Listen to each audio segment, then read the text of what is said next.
Hey, everybody, it's Charlie here. Welcome to the show, Dan. It's good to be here. Awesome. Why don't you just start by introducing yourself? Tell us a little bit about yourself. Yeah, Charlie. So I wear a couple hats. Just to start off, I'm a husband to an amazing wife, Erica. And if she wasn't the CEO of everything that I do, I wouldn't be able to do anything. So she runs a lot of things for me. She's great. My wife, Erica, we've been married for 13 years. I've got two daughters, Eden and Aniston, 7 and 4. They're amazing. I lead an international faith-based nonprofit called Branches Worldwide. And what we do is we work with Christian business leaders in 30 different countries around the world. And the key is we promise to partner with them for 30 years. So it's a 30-30-30 vision. And then here stateside, I have my own company called Owolabi Leadership. And we do coaching and consulting and workshops based on authentic leadership and servant leadership, really just helping CEOs and executives be the very best version of themselves in the service of other people. And so that's a lot, and there's just a lot to do, but man, I love it. God's been good. Yeah, I love the concept of your book, most recently published, I think in February, you came out with this. It's called Authentic Leadership: How to Lead with Nothing to Hide, Nothing to Prove, and Nothing to Lose. I love it. It's so awesome. And why don't you just start by defining what does authentic mean to you? Yeah, I think authentic can be defined in a couple different ways for different people. But the way that I've seen it expressed best in the context of leadership is authentic leadership is being the best version of yourself, the best version of who God made you to be in the service of other people. And so when you do everything you can to maximize your God-given potential, and then you turn that and you aim it towards other people to help serve them in life and help make their lives better, suddenly you're an authentic leader with nothing to hide, nothing to prove, and nothing to lose. Yeah, it's like I often think of something that is authenticated, something that's authenticated, like if you're going to buy a souvenir or a piece of memorabilia, or even, nowadays schools and brands with their authentic Ohio State gear or whatever. Authentic means the best version Mm. of that thing. It's not a knockoff, so to speak. And I love your subtitle here, and let's go through it here. How to lead with nothing to hide, nothing to prove, and nothing to lose. Let's talk about leaders who are, unfortunately not being authentic because they have something to hide. How do we lead? And we didn't even know it, but sometimes we lead and we're hiding something. Yeah, yeah. I think, one way, if you're a leader and you have something to hide, I think one thing that you'll notice right away in your leadership is a whole lot of insecurity. I mean, essentially, what it means is that, as you're leading other people, you feel like you don't want them to know the full story. You don't want them to know what you're really thinking or how you're really feeling, because if they found out, then maybe they wouldn't respect you as much, or maybe you wouldn't have as much influence as you could. And so you lead in a way that basically sort of hides part of who you are from them, in fear that if they find out, then something bad is going to happen to you. And so what that does is that really shortchanges your leadership, and that sense of insecurity grows over time. And so the best leaders know how to address that. Yeah, and I would guess that if I have this, let's not say it's something major, just I'm a little hesitant as a leader to really share, my authentic self. Then over time, I may become something that really I don't want to become, right? And that's what we're watching. And when a leader falls or something happens, and they've been hiding this secret or this, a secret life, albeit, but Yeah. and we need to be aware of that. And then talk to me about the breakthrough, or what happens when I truly have nothing to hide with the people that that are following me. What is that build, or what's that dynamic for me to kind of come clean and say, listen, I'm an open book. I am what I am, and I'm leading from a place of not hiding anything. How does that Yeah. affect the people? Yeah, yeah, that's a great question. I mean, oftentimes what I see with people who have nothing to hide is they have this deep sense of confidence. Oftentimes, when people have something to hide, the very first thing leaders hide is their lack of experience. Mm. Sometimes it's like a secret life and like secret sin and things like that. Sometimes, and those are the big explosions that we see where, the CEO is sleeping with the secretary. Sometimes it's things like that. But more often than not, it's the fact that leaders will hide that they don't actually know what they're doing. And they're in a situation that's completely new to them, or they don't have all the experience they wish they had, or they don't have all the knowledge they wish they had. And so they'll act like they're more confident than they really are. But leaders that lead with nothing to hide have this confidence that says, hey, look, I might not know everything, but I know where we're headed. And I know that we can learn and grow along the way. So I'm completely okay telling you what I know and what I don't know. Also, I'm completely okay telling you that we will get better and we will grow, and here are the things that we'll do. And so being sure about the right things gives you the ability to be very open and vulnerable about other things that you don't really know. And I think that's freeing for people who hear that, because then, here's a great example, Charlie. With COVID-19, so many people are in a situation, leaders are in a situation that they've never been in before. There are no books that'll tell you what to do next. I mean, there's no education degree that'll tell you how to handle this. This is brand new for everybody, the president all the way down. But the worst leaders are the ones that act overconfident, act like they had this all planned out. They know exactly what to do. They can pull out the manual and they can read it. I mean, those are the worst leaders, and people can see through that because they know this is unprecedented and unpredictable. But the best leaders, the ones that really connect with people, are able to sit down and say, hey, look, I'm not exactly sure how we can get through this. Nobody knows. But here's what I can tell you. I can tell you that I'll be with you every step of the way. I'll tell you that I'll be transparent about all my decisions. I'll tell you that I'm going to make mistakes, but if you bring it to my attention, I'll correct those. And that kind of connection with people, being human, but also being candid and frank, people really love that. And they'll start to give real trust. They'll start to put real trust in you from that point on. Absolutely. What a great example. And I love that concept because it reminds me of a cliche, kind of a slang, but it's a slang saying that says you ought to talk what you know and don't talk what you don't know. You got to talk what you know and don't talk what you don't know. And that's transparency and saying, I don't know. And as a leader, many times I came to the end of it and saying, I don't know. So, but yet what it was to pull that person in to even closer to me because they didn't know either. So we had that in common. Let's shift gears together. Yeah. Into the next phrase you use is a leader who leads with nothing to prove. There's a slight difference to that. Tell us what that means for you and maybe an example of someone who's leading like they're trying to prove something. Yeah. I'll give you a good example. I think when I first became a leader, I was leading with something to prove, where I was given a position before I really had developed the competence for the position. And you got to do that sometimes. I mean, you have to learn and you have to grow. And so sometimes you're given opportunities and platforms before you actually have the capability to sort of fill it out. You have to learn as you go. That's fine sometimes. But what I did was I tried to project as if I was a leader, as if I had all the answers. And so I was constantly trying to prove that I was a leader instead of actually doing the work of real leadership. And the work of real leadership is getting to know people personally, getting to know their faults and their strengths, their weaknesses, and then doing everything you can to support them and watch them grow. I mean, if you can do that as a leader and then cast a very clear vision, tell people where we're going and how we're going to get there, that's the work of leadership. In that process, you're not trying to be a leader. You're trying to serve people. You're trying to clarify the vision. You're trying to clarify how we're going to accomplish the vision. But you're not trying to read all the right books and have all the right answers and walk around with your chest puffed out.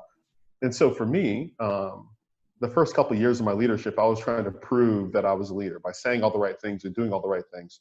I quickly learned that people don't need that. They don't want that. They want someone to serve them, someone to cast vision, someone to show them how we're going to get there and then get them excited by it. Yeah, absolutely. I've been there too, right at a place where I think another characteristic that I think of in having something to prove or not is watching a leader who is willing to, like you say, get to know someone, get to know their giftedness, and then serve them in a way that they look good or in a way that they get the credit, that they are exceeding and excelling in their spot, in their role on the team. My tendency, unfortunately, was to try to do it all. It's like, well, I'll prove it to you. Don't tell me I can't do it because I'll do this and I'll do this and I'll do this and I'll do this and I'll do this. And see, look at all that I'm doing, like with leading with something to prove. to try to make someone work harder by leading the way, apparently. But all it did is caused alienation, and people saying, well, you didn't do it very good. You didn't do it very well. You may have done it, but you didn't, I remember my dad saying, well, you're pretty good in a lot of different things, but what are you going to get an A in? You Yeah. got a lot of B's and C's here, Charlie, but what are you going to get an A in? And that Hmm. was me trying to prove it by doing all of these things. Hmm. That's great. Hmm. How about the last Hmm. one? The last category I love, that's kind of, it speaks my language, but leading in a way with nothing to lose. That's an Yeah. awesome concept that like the most powerful people that I see and that I've met are those that are willing to risk it all, or they just really have nothing to lose. Tell us Yeah. about that concept. Yeah, I love that too. That's one of my favorite phrases in the entire book. I mean, leading with nothing to lose essentially means that you're leading from a place of surrender. It means that you already have realized that leadership is tough, and along the way, you're gonna lose some friends. Some people are not going to understand why you're doing what you're doing. They're not going to understand the direction that you're going, and they're not going to agree with you. And so you might lose a little bit of influence. You might lose money. You might lose respect. You might lose a lot of things along the journey of leadership. But before you started, you counted the cost and you said, okay, this is going to be tough. There's going to be late nights and early mornings, but the goal, the direction we're headed, the end game is worth it. And I'm going to put everything I can in this bucket to make it work. And so when you're following a leader that's completely sold out and knows along the way that they might hurt your feelings, but they'll love you in the process anyway because they want you to get better. That leader is sold out to making you better and sold out to helping you reach the vision. Gosh, it is really hard not to follow that guy or that girl. Absolutely. Like, so think about that. Leading with nothing to hide, nothing to prove, and nothing to lose. I think you've really captured it there. Authentic leadership, and the power that we can have, the influence, the legacy that we can leave by simply being the best version of ourselves. You know what? Give me the elevator pitch here. Who is this book for? And how might they best use it? Because I'm thinking of teams, of leaders. Obviously, where are you seeing the book sales are working out really well right now? Who's using your book? Yeah, yeah. Well, I'll tell you what. I'll tell you where I started, and I'll tell you where I'm ending right now. I started by writing and working with leaders on servant leadership principles, primarily Christian leaders who have a foundation and in a relationship with Christ and want to take that relationship with Christ to the next level and influence more people, specifically in their business or in their organization if they're a nonprofit leader. But then what I found as I was talking about servant leadership, what I found was that more and more people hadn't actually done the hard work of understanding themselves and leading themselves and actually casting vision. And so what I did was I expanded the ideas of servant leadership to encompass a little bit more than just, how do you serve other people? It's how do you lead yourself? It's how do you understand yourself? How do you cast vision to help other people know where they're going? And so all that to say, the people who are using and really utilizing the book right now are people who have a deep relationship with Christ, right? They understand what it looks like to follow Christ, but they want to maximize their potential in the service of the people. And so this book really helps them do that. So, we've got leaders in Nicaragua, we've got leaders in Costa Rica, leaders in Northeast Ohio, but primarily Christian business leaders who are using the book and making a big difference. What a great tool, I think, in someone's toolbox. Talk us through, like, as you work with clients in your leadership and coaching business now, that this is one of the major, I would think, like, this is leadership 101 here stuff. Like, are you being authentic? And I want, for our listeners, why don't you just give us some guidance as to how we can examine ourselves, maybe some initial thoughts and steps to really evaluate whether I really am being authentic or not. And obviously, it might lead some folks to go and purchase your book. And I hear you can even hear it now. You've got an audio version out, right? That's coming And soon. Yep. Yep. you yourself do the narration on it. You read the book. That's awesome. Yeah. And so but give us that first step to maybe this is a brand new concept for somebody listening, and they go, "Gosh, I don't even know whether I'm authentic or not." How would you work with a client to evaluate their authenticity? Yeah. I'd ask two questions. just to determine how authentic somebody is. And this is how I can tell if I'm being authentic or not. The first thing I can do to tell if I'm being authentic or not is to examine how I feel in the presence of other people. If I feel anxious and insecure in the presence of anybody, regardless of what position they're in or where they're at, if I feel insecure about my relationship with them or how I'm going to interact with them, that's a really good sign that I'm not being authentic.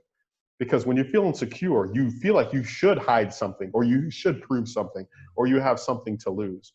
And so that's my first litmus test. How do I feel when I'm in the presence of other people, right? And then so the second thing that I do when I pay attention to whether or not I'm being authentic or not is my posture towards other people. Am I geared to serve them? If I walk into a room and my first thought is, okay, how can I serve Bob and Tom and Jill and Jenny? If that's my posture, then I know that I'm being authentic, because authentic leadership always involves servant leadership. But if I walk into a room and I'm thinking about how can I impress them?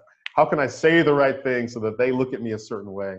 Blah, blah, blah, blah, blah. If it's all about how I can prove myself or present myself a certain way or say the right thing, then I know that I'm being inauthentic. And so it's those feelings of insecurity on the one side, but it's also the feeling of posturing and pride on the other side that tells me that I'm off center and that I'm not being authentic. You bet. And in the presence of those, that you're trying to lead, I would guess those questions would work very well as you're working with the folks that you're rubbing shoulders with every day.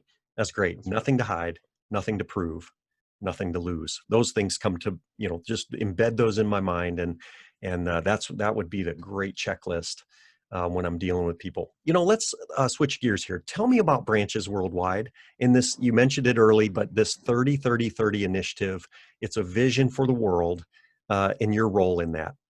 Yeah.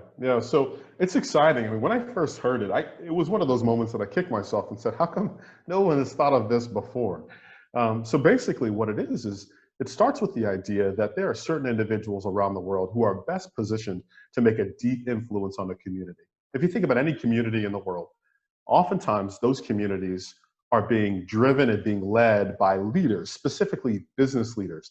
Business leaders around the world tend to have the most influence. They tend to have the most connections, right? They tend to have the most economic ability to sort of shift the economy of a particular community based on providing jobs and bringing in industry and things like that. And so one of the things that we found is, instead of going into a community, and there's a lot of different ways that you can go into a community to spread the gospel, but instead of going into community and maybe bringing a missionary team in or bringing a missions team in or sending a couple YWAM kids in, I mean, all those things are great. One of the things that we realize is that it's so effective to work with a leader who's already on the ground. They love Jesus, they love their business, they love community. And if you can work with them and help them get better and help them grow, suddenly, if that leader gets better, the whole community gets better. That leader helps fund the work of the church. That leader provides jobs for the community. That leader funds schools and helps work with the government. And so if you find the right leader who loves Jesus, loves their community, and loves their business, then ultimately you can see some real progress in the community. So Branches Worldwide has a mission to identify 30 leaders in 30 countries and then work with them for 30 years, basically the lifespan of their career, to watch their communities grow and thrive through their influence. Outstanding. What a beautiful, inspiring mission. And so give us a status update. I think you've just started the initiative, but give me some examples. Where are you at? Where are you guys at right now? Maybe somebody that you've started to work with and you're starting to see this investment. Yeah, so we've made a lot of progress. We started in the middle of 2018, so it's been about 2.5 years, and we've been to 7 different countries. We have 2 leaders that are locked in already. We have 1 leader in Nicaragua, then we have another leader in Jamaica, and I'll talk specifically about our leader in Nicaragua. So, basically, she's a woman that started her organization about 15 years ago. And she told the story when she first started it. It was real small with just a couple of employees. I mean, it has just exploded. She's the largest employer in her community. She has 40 employees. She's 37 years old now. She's doing great work. She funds the work of the church. I mean, she has a lot of influence in the community. But one of the things that she talked about when we met with her one-on-one and we talked with her family, we talked with her husband, one of the things we realized with her was that she leads alone. that she's lonely. And this happens a lot for leaders who have accomplished a lot in a very short period of time. I mean, all our leaders are between the ages of 25 and 40. And so she's accomplished a lot in a very short period of time. She moves faster than her peers. And oftentimes what that means is she's making decisions on her own. She's really sort of assessing situations on her own. And so when we sat with her, we said, hey, what we'd like to do, Branches Worldwide, what we'd like to do with you is we'd like to partner you up with a mentor, someone who's going to work with you and really kind of be that behind the scenes support for you. And then we'd like to pair you up with individuals who could give you microloans and help you grow your vision faster so you can employ more people and grow the vision of your organization and your community. I mean, that was just an amazing opportunity for her. And so we're already doing that. We've already given her grants. We've already paired her with a mentor. I mean, she's already, flourishing even more so because Branches Worldwide has partnered with her and made her organization and her leadership better. What do you think as you kind of look over the edge of this, this big vision for the 30 leaders in 30 countries for 30 years? Can you categorize some of the support that Branches Worldwide envisions giving? I think some of it's financial, but it's far more than that. You've just mentioned accountability and a support network, to just have a colleague, to have someone who can share, the burden, so to speak. So talk to me about how your strategy is going to unfold for a leader. What are the different types of support that you'll give to these leaders? Yeah, yeah. So there's one big thing that Branches Worldwide offers, aside from mentoring and aside from microloans and grants and things like that. And that is a global network of young Christian business owners who are highly capable, they're highly accomplished, and they're all moving in the same direction at the same speed, knowing that God has given them a business to make a tremendous difference in their community. And so when you bring all those people together from different parts of the world, suddenly, if you get all those people in the same room, the energy is just amazing. And so for each one of our leaders, what we want to do is we want to help them see that they're part of a larger movement. And so even though in their small community in Nicaragua or Costa Rica or Thailand, they might have their head down and they're working to lead their employees, if they look up for a second, there are other people around the world, same age, same position, working as hard as they can, and people that they can talk to over Zoom or meet once a year with, and really sort of say, hey, how's Christ working in your life? And here are the challenges that I'm working through. Can you help me think through this? And suddenly, you're not alone. Suddenly, you have that support, and suddenly leadership becomes much, much easier. Well, and I would think that they have common, or shared hurdles. They can say, "Well, how do you guys handle this? Oh, this is what we did." Or, how do I get my hands on this? Oh, well, you need to talk to this person. So it's networking, it's community, Yep. it's support in all kinds of, financially and physically, intellectually, with a business strategy and planning, but it's also emotional and it's spiritual. So Yep. what a wonderful image. And I love the name too. I mean, I'm assuming Branches Worldwide sort of leads us back to the saying and this great statement that Jesus made: "I am the vine, you are the branches. That's And right. if you will abide in me, then you'll bear great fruit." In essence, that you're going to live that concept, Dan, with your organization, Branches Worldwide, that these branches who are going to be connected to Christ and to each other to bear tremendous fruit. Multitudes will be changed in communities all over the world because of what you guys are doing. Tell us how best we can get involved. What kind of support? What do you need from us? Yep. No, that's great. I love that you said that, Charlie. John 15:5 is our bedrock verse. So you nailed that. And you had that memorized too, which is super impressive. I'll tell you what, so if you want to help with Branches Worldwide, I mean, one of the easiest things is to go to branchesworldwide.org and get more information about who we are. I mean, both of our leaders that we've partnered with so far are on there. We've got 3 more leaders on deck this year. Our goal is to get 5 leaders on board with Branches Worldwide by the end of this year. And we've got great progress so far. But if you want to make a real big impact, donations are helpful. I mean, we've got great organizations, businesses in our area in the United States that are led by godly Christian men and women. And they see what God has done through their business. They get it. And they know the impact that a business that's led by a Christian can make in a community. And they want to see that happen around the world. And they know that it's an effective, efficient way to use their tithing dollars or whatever to make an impact around the world. And so they want to give. And so that's a great way that people can contribute to the mission, is just by donation. We also have volunteer positions where people travel with us and to assess leaders. We have a gala coming up where people can volunteer and really help out with that if they love event planning. There's a lot of different ways to participate, but going to branchesworldwide.org is a great place to start. That's awesome. Hey, the book, Authentic Leadership by Dan Owolabi, How to Lead with Nothing to Hide, Nothing to Prove, and Nothing to Lose. It has been great to talk to you today. I love you. Appreciate what you're doing, brother. Hang with it. Thanks for being on the Encouragers United podcast today. Thanks, Charlie. It's been a lot of fun.